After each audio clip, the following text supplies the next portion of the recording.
Alright, so I just reviewed my last post. It didn't go so well. Chopped off my whole face and everything. So today we're reviewing W.L. Weller. I know this is backwards, but at least I can see it. And we're reviewing Old Rasputin, since it is Rasputin Day. Weller, delicious stuff. This is Weller on ice. The nice rich caramel color that we get out of this makes for delicious bourbon. This is my house bourbon. If I have this around the house, it means that I actually found it in the store and I haven't run out. The Old Rasputin is really nice. Here it is, my Cubs World Series champion cup mug that my wife got me for Christmas.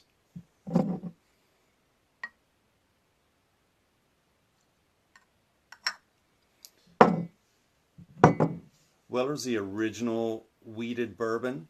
They were the first person to put wheat instead of, I guess, sour mash or rye. It's very smooth, really nice flavor to it. There's a little, some of the more expensive bourbons will have a, not have a whole lot of alcohol smell to them. Like the Jefferson Ocean that we did before, it really didn't have an alcohol smell at the front end. The Angel's Envy Rye that we've tried does not have that alcohol sort of smell to it. But this is a really nice bourbon regardless.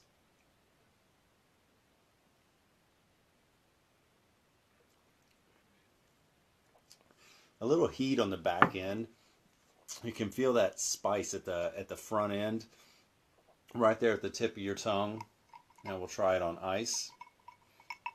Let me clear a little bit.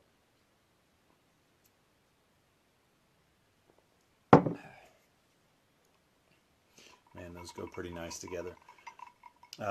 On ice, it smooths it out a little bit. You don't get that heat at the front or in the back of your throat. Brings out the sweetness of this bourbon a little bit.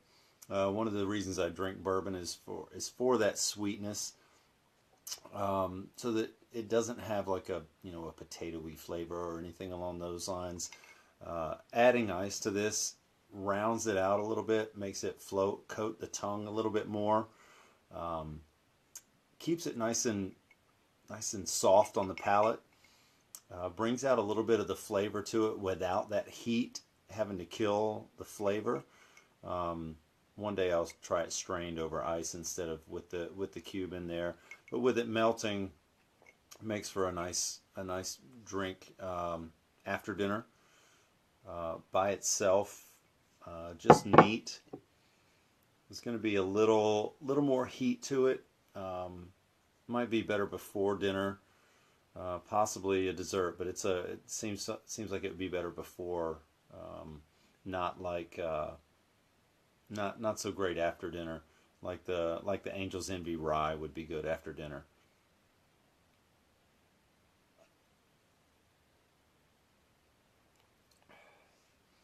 I still like that, even with the heat.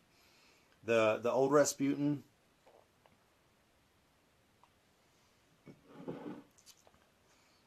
it is an Imperial Stout. With the Imperials, they do them twice.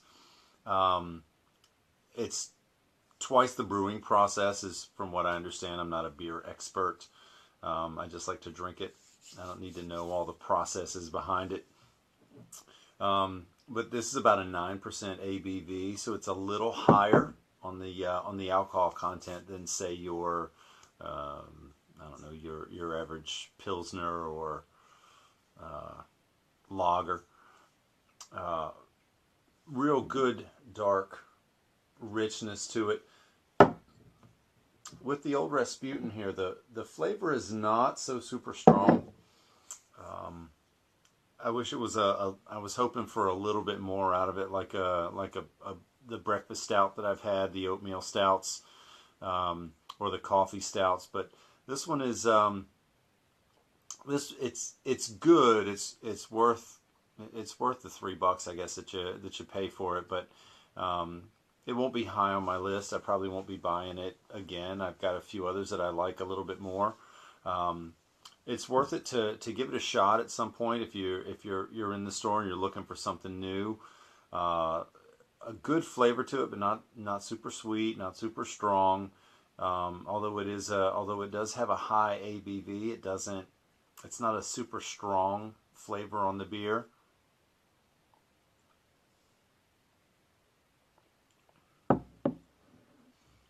Easy to drink. It's not sweet, no coffee flavor, no chocolate flavor.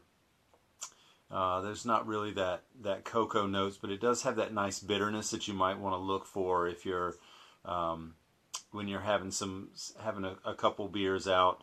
If you want to show off and be a little different, not drink a Guinness. Um, but there's some other ones that are out there that are better. It was worth trying. This is week 3 of us trying 52 different beers, 52 different bourbons. So go out there, grab some Weller if you can find it. Keep it in your stock. I try to grab a handle if I can find it, the 1.75. Whether it makes my wife happy or not. And Old Rasputin, give it a shot. And that's it for tonight. Sorry, no Z-Man. Next time.